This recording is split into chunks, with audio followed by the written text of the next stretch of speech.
ओम श्री गणपतये नमः। ओम श्री सूर्यनारायणाय नमः।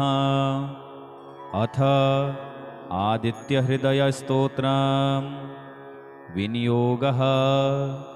ओम अस्य श्री आदित्यहृदयस्तोत्रमन्त्रस्य श्री अगस्त्य ऋषिः अनुष्टुप्छन्दः। श्री आदित्यहृदयभूतो भगवान् ब्रह्मा देवताः। ओम बीजं रश्मिमतेरिति शक्तिः। ओम तत्सवितुरित्यादि गायत्री कीलकं निरस्ताशेषविघ्नतया ब्रह्मविद्यासिद्धौ सर्वत्र जयसिद्धौ च पाठे विनियोगः। ओम श्री सूर्याय नमः। अथ स्तोत्रम्।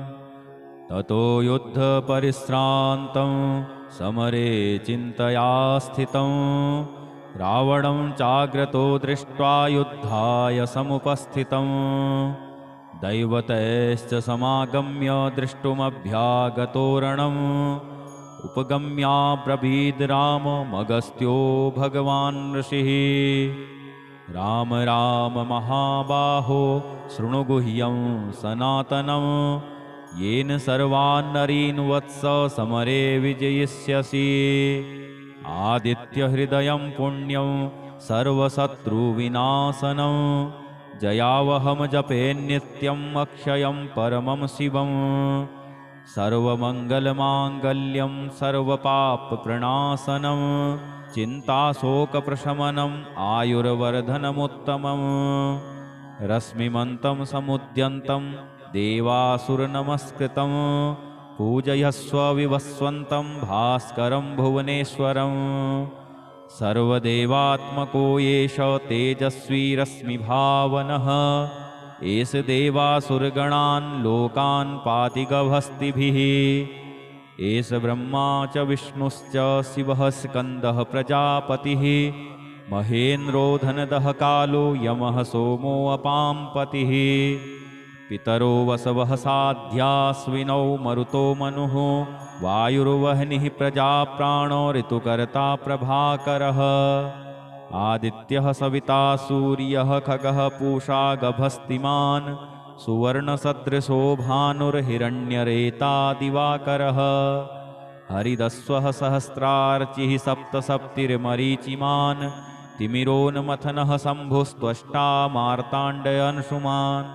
हिरण्यगर्भः शिशिरस्तपनो भास्करो रविः अग्निगर्भोदितेः पुत्रः शङ्खः शिशिरनाशनः। व्योमनाथस्तमो भेदी ऋग्जजुःसामपारगः घनवृष्टिरपामवित्रो विन्ध्यवीथिप्लवङ्गमः। आतपी मण्डली मृत्युः पिङ्गलः सर्वतापनः कविरविश्वो महातेजाः रक्तः सर्वभवोद्भवः। नक्षत्रग्रहताराणाम् अधिपो विश्वभावनः तेजसामपि तेजस्वी द्वादशात्मन्नमोऽस्तु ते।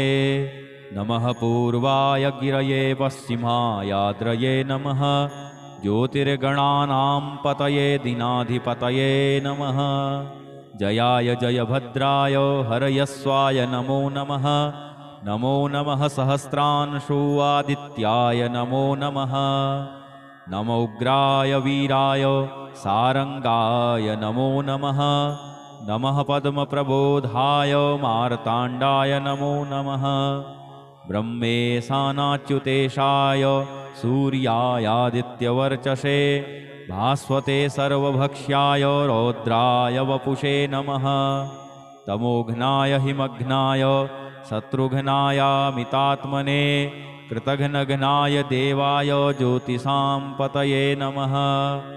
तप्तचामीकराभाय वह्नये विश्वकर्मणे नमस्तमोभिनिघ्नाय रुचये लोकसाक्षिणे।